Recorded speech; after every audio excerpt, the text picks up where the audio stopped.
علی المرتضی شیر خدا رضی اللہ تعالیٰ عنہ سے حدیث روایت ہے، فرماتے ہیں قال رسول اللہ صلی اللہ تعالی علیہ وآلہ وسلم، اللہ کے رسول صلی اللہ تعالی علیہ وآلہ وسلم نے ارشاد فرمایا للمسلم علی المسلم من المعروف ست، فرمایا ایک مسلمان کے بحیثیت مسلمان دوسرے مسلمان پر 6 حق ہیں، یعنی کہ یہ ایسے حقوق ہیں جو مسلمان ہونے کے ناطے، اگر اسلام میں بندہ ہے، مسلمان ہے، خود کو مومن سمجھتا ہے، موحد سمجھتا ہے، کلمہ پڑھنے والا سمجھتا ہے، تاجدار کائنات صلی اللہ تعالی علیہ وسلم کی محبت کا دم بھرنے والا ہے، اللہ تبارک و تعالیٰ کی توحید کا اقرار کرنے والا ہے، جنت و دوزخ کو ماننے والا ہے، حساب و کتاب پہ اگر یقین رکھتا ہے، اگر اسلام کے دائرہ میں اپنے آپ کو داخل سمجھتا ہے، تو پھر اس بندے پر اس کے دوسرے مسلمان بھائیوں کے 6 حق ہیں۔ ان میں سے پہلا حق کیا ہے؟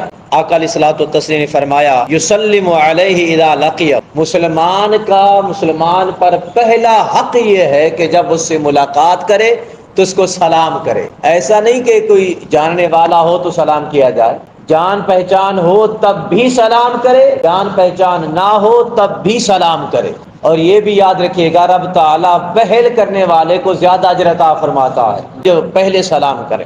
ویسے جو آنے والا ہے وہ سلام کرے، پیدل کو سوار سلام کرے، ایک آدمی پیدل چل رہا ہے تو جو سواری پر ہے سوار کا حق ہے کہ وہ پیدل چلنے والے کو سلام کرے، اگر بیٹھے ہوئے لوگ ہیں تو چلنے والا سلام کرے بیٹھے ہوئے کو، یہ حق ہے۔ وَيُشَمِّتُهُ إِذَا عَطَسَ، فرمایا دوسرا حق یہ ہے کہ جب وہ مسلمان شخص چھینکے، اس کو چھینک آئے تو دوسرا سننے والا اس کے چھینک کا اسے جواب دے۔ آپ کہیں گے کہ چھینک کا کیا جواب ہے؟ جب چھینک آئے تو چھینکنے والا خود کہے الحمدللہ رب العالمین، یہ اللہ رب العزت کی تعریف بھی ہے اور کلمہ شکر بھی ہے۔ تو سننے والا کہے یرحمک اللہ، آپ کا رب آپ پر رحم فرمائے، اور پھر چھینکنے والا خود دوبارہ اس کو جواب دے، جس مسلمان نے اس کا جواب دیا ہے رحمت کی دعا کا، تو چھینکنے والا کہ یہدیکم اللہ ویصلح بالکم، اللہ تبارک و تعالی تیرے سینے کو ہدایت کے نور سے منور فرمائے اور تیرے سارے کام درست اور آسان فرما دے۔ یہ دعائیں ہیں ایک دوسرے کو دینے کے لیے۔ ایک عاشق زار اللہ والا اور تاجدار کائنات صلی اللہ علیہ وسلم کا عاشق مدینہ جا رہا تھا، کہہ رہا تھا یارو جب میں مدینہ پہنچوں دعا کرو، روضہ رسول کے سامنے بیٹھا ہوں تو مجھے چھینک آ جائے۔ جب پوچھا گیا یار ایسی دعا کرنے کو کیوں کہتا ہے؟ وہ کہنے لگا اس لیے کہتا ہوں کیونکہ رب تعالیٰ کے رسول صلی اللہ تعالی وسلم کا فرمان عالی شان ہے کہ مسلمان کے مسلمان پر حقوق ہیں، ان میں سے دوسرا حق یہی ہے کہ جب چھینکے مسلمان تو دوسرا سننے والا اس کو جواب دے۔ جب میں چھینکوں گا تو زور سے کہوں گا الحمدللہ رب العالمین، تو گنبد خضرا سے جواب آئے گا یرحمک اللہ، تیرے رب تجھ پر رحم فرمائے، میرے تاجدار کائنات مجھے رحمت کی دعا عطا فرمائیں گے۔ اور تیسرا حق یہ ہے، آقا علیہ الصلوۃ والتسلیم فرمایا وَيَعُودُهُ إِذَا مَرِضَ، یہ تیسرا حق ہے جب مسلمان مریض ہو جائے تو اس کو عیادت کی جائے، تیمارداری کی جائے اس کی۔ یاد رکھے گا کہ مریض کی عیادت کرنا اتنا بڑا اجر ہے، اتنا بڑا اجر ہے آپ سوچ تک نہیں سکتے۔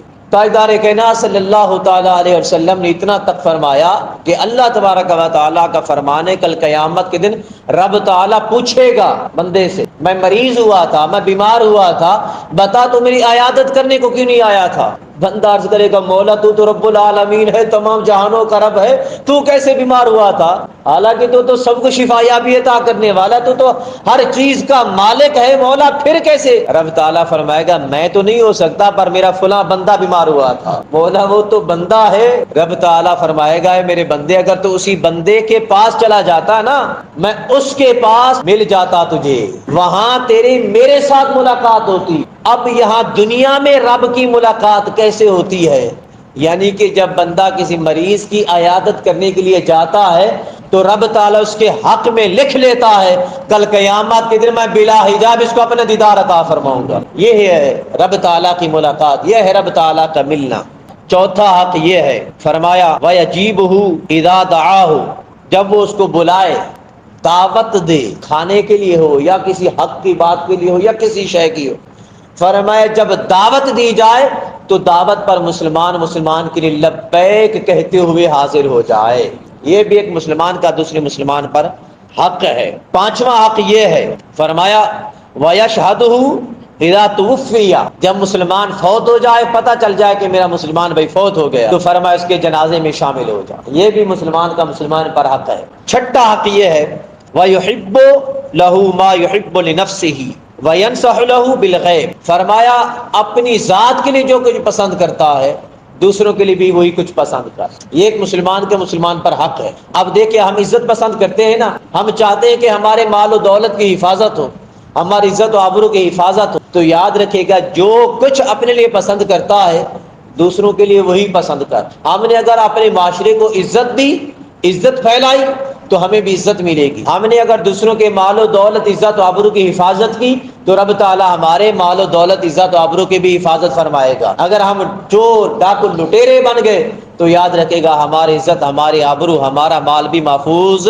نہیں ہوگا۔ اس کے بعد فرمایا وَيَنْصَحُ لَهُ بِالْغَيْبِ، یاد رکھے گا ہمیشہ ہمیشہ اپنے مسلمان بھائی کے پس پشت، اس کی غیر موجودگی میں فرمایا اس کے لیے خیر چاہا کر، خیر کے علاوہ کچھ نہ چاہے، نہ اس کی غیبت کر، نہ جغل خوری کھا، نہ اس کی عیب جوئی کر۔ فرمایا جو کچھ بھی کرنا اس کے حق میں خیر کا معاملہ ہو، کبھی شر اور برائی کا معاملہ نہ ہو۔